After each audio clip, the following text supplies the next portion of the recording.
प्रणाम दोस्तों, कैसे हैं आप? आप सबका एक बार फिर से मेरे YouTube चैनल महाकाल में हार्दिक स्वागत है। दोस्तों, जिंदगी की खटास को कम करने के लिए माँ संतोषी का व्रत अवश्य करें। जैसे कि हम सभी जानते हैं, माँ संतोषी को गजानन की पुत्री माना जाता है। इसीलिए पार्वती माँ संतोषी माता की दादी माँ हैं और भगवान शिव शंभु माँ संतोषी के दादाजी हैं। माँ संतोषी, जिनके नाम में ही संतोष का पाठ छिपा है, इन्हें प्रेम, क्षमा, खुशी, शांति, आशा और सबसे बढ़कर आत्मसंतोष का प्रतीक माना जाता है। यह मान्यता है कि माँ संतोषी के व्रत को लगातार 16 शुक्रवार तक करने वाले भक्तों को जीवन में परम संतोष की प्राप्ति होती है। दोस्तों, माँ संतोषी अपने भक्तों को पारिवारिक मूल्यों के साथ दृढ़ संकल्प की शिक्षा देती हैं। यह भक्तों को संकट से बाहर आने के लिए स्व प्रेरित करती हैं। संतोषी माँ को दुर्गा का अवतार भी कहा जाता है। तो आइए सुनते हैं संतोषी माता की व्रत कथा।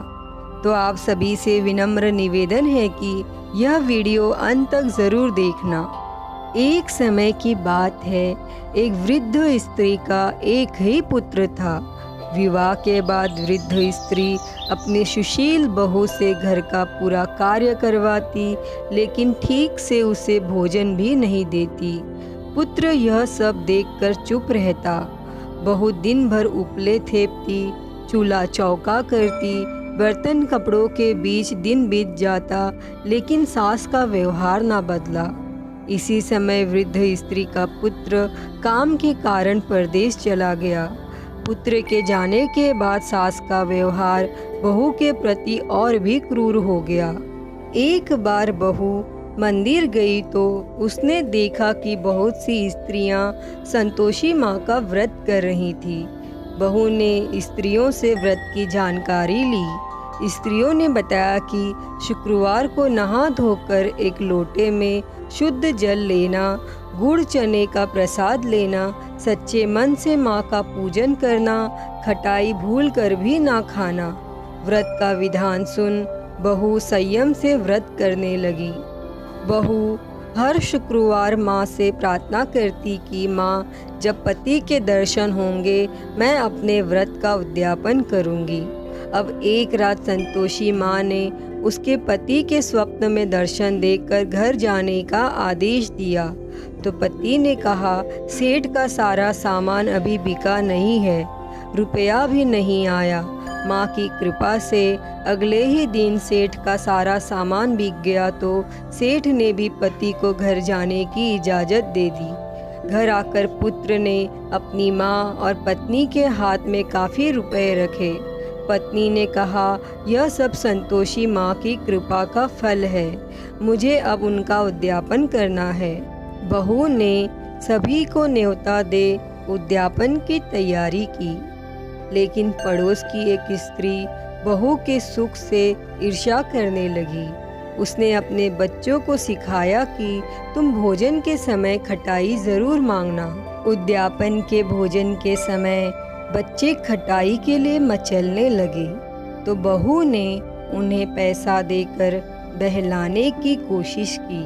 बच्चे उस पैसे से दुकान से इमली की खटाई खरीद कर खाने लगे तो संतोषी माँ ने बहू पर कोप किया।